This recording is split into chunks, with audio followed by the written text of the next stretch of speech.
Así también habría sucedido con la apostasía en el Sinaí. Si la transgresión no se hubiera castigado con presteza, se habría visto nuevamente los mismos resultados. La tierra se habría corrompido tanto como en los días de Noé. Si se hubiera dejado vivir a estos transgresores, habrían resultado mayores males que los que resultaron por perdonarle la vida a Caín. Por obra de la misericordia de Dios sufrieron miles de personas para evitar la necesidad de castigar a millones. Para salvar a muchos, había que castigar a pocos. Patriarcas y Profetas, capítulo 28, página 335. Bienvenidos al resumen semanal de la lección de la escuela sabática para adultos. Tercer trimestre del año 2025. El Éxodo, camino hacia la tierra prometida. La lección para esta semana se titula Apostasía e intercesión. Es la lección número 11 para el 13 de septiembre del año 2025. El versículo para memorizar, Éxodo 32, versículos 31 y 32.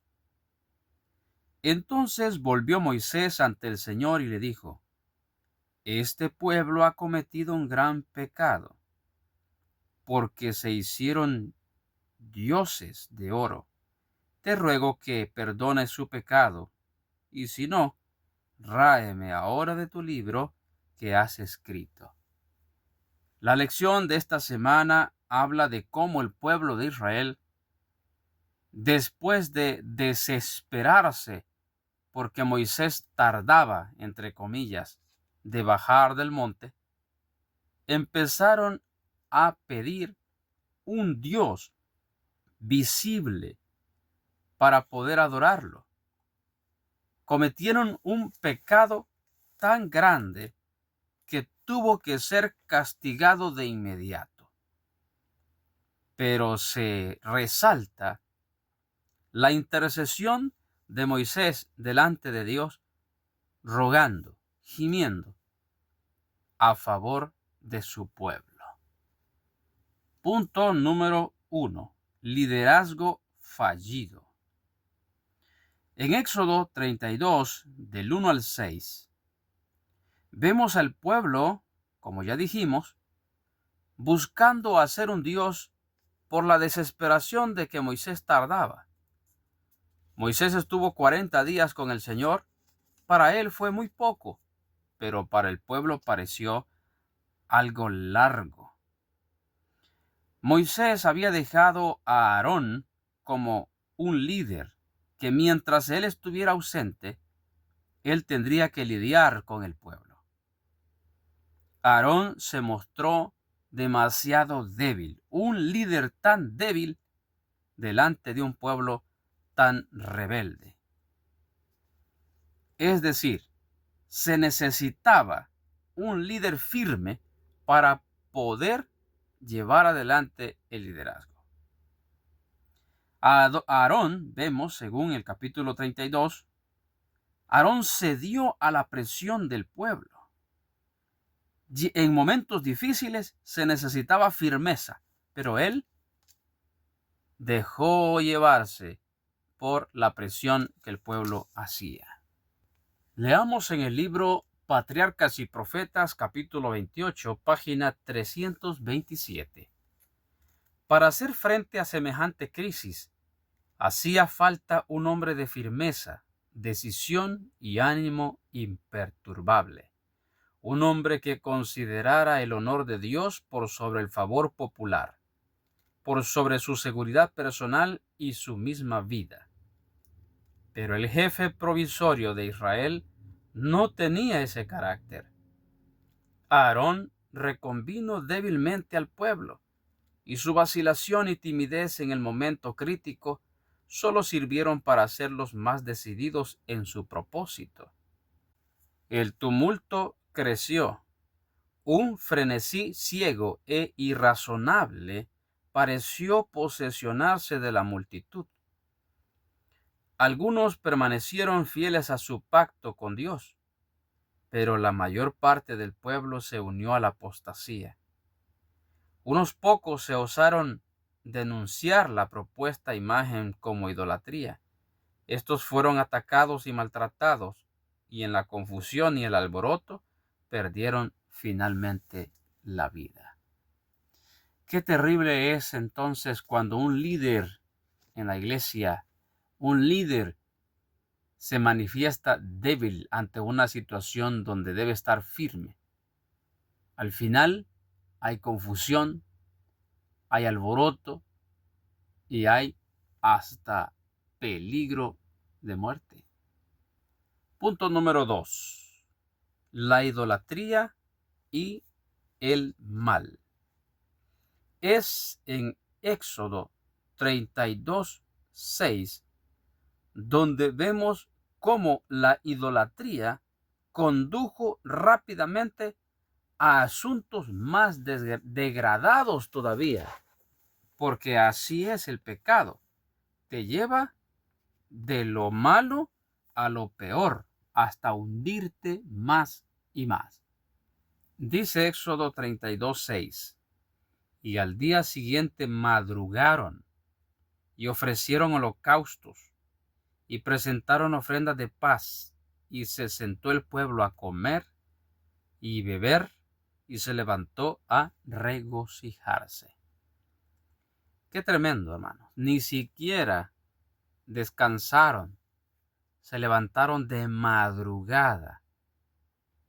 Estaban precisos por adorar al Dios falso que habían creado. Ahora nos hacemos la pregunta, ¿por qué escogieron la imagen de un becerro o de un buey? La verdad es que ellos estaban acostumbrados a mirar en Egipto a los dioses de Egipto. Entre ellos estaba el dios Apis.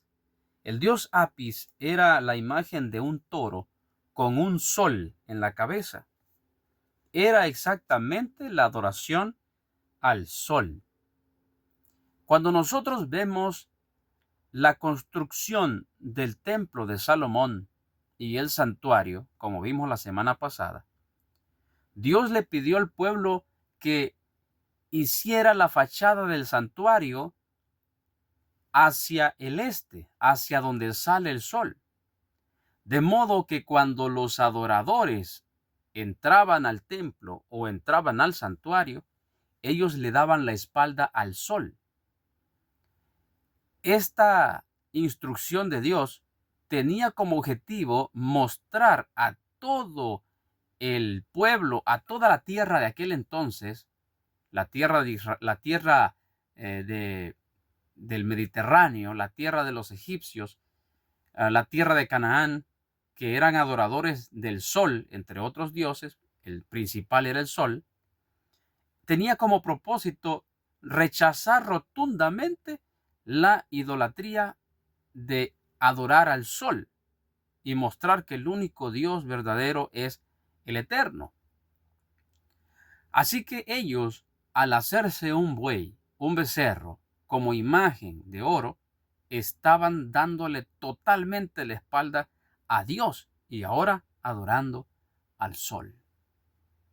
La gran pregunta, ¿de qué manera nosotros le hemos dado la espalda a Dios? Pues en el libro de Ezequiel encontramos una visión que se aplica directamente a la iglesia de hoy. Hay evidencia bíblica y evidencia en el espíritu de profecía que así lo demuestra. Son los capítulos 8 y 9. El capítulo 9 de Ezequiel habla de la ejecución del juicio de Dios sobre la iglesia. Pero el capítulo 8 de Ezequiel habla de las abominaciones que se cometen en la iglesia. Así como el pueblo de Israel en ese tiempo cuando adoraban el becerro, se sentaron a comer, a beber y a regocijarse, así también es presentado hoy día la iglesia de Dios en la actualidad. Entre todas las abominaciones que se le presentan a Ezequiel, en el capítulo 8, versículo 16 dice: me llevó al atrio de adentro de la casa del Eterno, y he aquí junto a la entrada del templo del Eterno, entre la entrada y el altar, como 25 varones, sus espaldas vueltas al templo del Eterno, y sus rostros hacia el oriente, y adoraban al sol, postrándose hacia el oriente. Esta, mis hermanos, es una de las abominaciones. Cuando le damos la espalda a Dios, esto se llama apostasía. Y cuando nos vamos tras otros dioses, de los cuales hablaremos más adelante. Vamos ahora al punto número 3. Corrompiéndose a sí mismos. En Éxodo 32, versículos 7 y 8. Vemos cómo Dios envía a Moisés de nuevo hacia el campamento para que viera lo que los hijos de Israel estaban haciendo. Realmente, al recurrir a un ídolo, los israelitas estaban divorciándose del Dios verdadero, quien los había librado de Egipto. Por eso decimos que para el profeta Ezequiel, la idolatría estaba en el centro de toda la miseria del pueblo de Dios. Y de allí brotaban otros, los demás pecados. Esto implica, mis hermanos, que si Dios no está en el centro de nuestra vida, entonces otros dioses ocuparán su lugar. Si no disfrutamos y cultivamos la presencia viva de Dios, disfrutaremos y dedicaremos nuestra vida a algo o a alguien más. Lo que adoramos en lugar de Cristo puede tener diferentes apariencias ahora. Tal vez no nos hagamos un becerro o cualquier imagen, pero de manera ilustrativa, Ezequiel presenta a los dioses como el orgullo, el egoísmo, el dinero, el poder, el sexo, la comida, la televisión, drogas, alcohol, pensamientos impuros, pornografía, placeres, trabajo, deportes, familia, videojuegos, películas, compras, ideas, política, música, posición, títulos, calificaciones, etc. Pero en esta lista hay otro tipo de dioses al cual debemos tener cuidado. Leamos, por ejemplo, en Testimonios para los Ministros, página 375 y 376. Las asociaciones en los estados pueden depender de la Asociación General para recibir luz y conocimiento y sabiduría. ¿Pero es seguro que lo hagan? El colocar a los hombres donde Dios debe estar no honra ni glorifica a Dios. ¿Ha de ser el presidente de la Asociación General el Dios del pueblo? ¿Han de considerarse los hombres de Battle Creek como infinitos en sabiduría? El Señor tiene un pleito con su pueblo en este asunto, porque han dejado al Señor su Dios, quien los amó, que ha dado a su Hijo unigénito, para que todo aquel que en él cree no se pierda, mas tenga vida eterna. Testimonios para los Ministros, página 375 y 376. ¿Qué nos dice esto, mis hermanos? Que hemos hecho de la carne nuestro brazo y hemos hecho ídolos de nuestros líderes en la iglesia. Un pecado que también es comparado con la idolatría. Con justa razón, entonces, vemos en el punto número 4, la justa ira de Dios. Es en Éxodo 32, 9 al 29, donde encontramos la reacción de Moisés. cuando Dios ahora le dice que va a destruir a su pueblo, porque Dios no puede tolerar el pecado. Ya veremos lo que Dios hará con su iglesia si no nos arrepentimos. Dios quiere salvarnos porque ya leímos, de tal manera amó Dios al mundo que envió a su Hijo unigénito. Pero al final la ira de Dios ha de manifestarse. En Éxodo 32, 9 al 29, vemos algo peculiar de Moisés. Ahí estaba en el monte Sinaí. Dios le dijo que iba a destruir al pueblo y que iba a ser de la posteridad de Moisés una gran nación. Pero no era eso lo que Moisés quería. Dios quería que su pueblo fuera un pueblo peculiar, pero ahora estaba la ira de Dios sobre su pueblo. Moisés intercedió ante su pueblo. En otras palabras, Moisés gimió y clamó a Dios por su pueblo. Y es eso exactamente lo que todos deberíamos hacer, o por lo menos aquellos que nos hemos despertado ante la situación de la iglesia hoy, deberíamos hacer. Por eso en Ezequiel capítulo 9, versículo 4 dice, y le dijo, pasa por en medio de la ciudad, por en medio de Jerusalén, y ponles una señal en la frente a los hombres que gimen y que claman a causa de todas las abominaciones que se hacen en medio de ella.